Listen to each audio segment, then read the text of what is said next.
So what you're looking at with those demographics is Europe. You're looking at, if you're in Denmark and you make $60,000 a year, you have a tax rate of 60%. You take home $36,000 on a $60,000 salary because the tax to Denmark is 60%. Now, yes, that includes all your healthcare and all of your education. So you can take those items out of your budget. But I personally don't know anybody who has got a decent lifestyle living on $36,000 a year after taxes for a family of four. You know, that is a really tight, in America, that would be considered a really, really, you know, tight income for four people.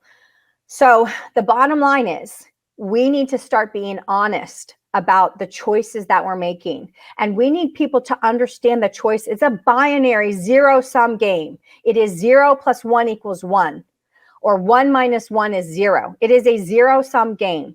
So if we are going to continue to stimulate, and we're going to continue to write bills that are $4.5 trillion of additional money, we need to be asking the American public prior to the retirement of baby boomers, because we're expecting these tax rates once the boomers retire in the next 7 years. So I'm expecting these tax rates into 2029 and 2030. And you should prepare now.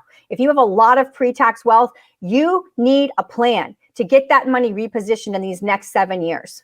But beyond that, we need to be asking the American public now, in all transparency and all honesty, are you prepared, middle class, to pay 60 to 70% of your income right now?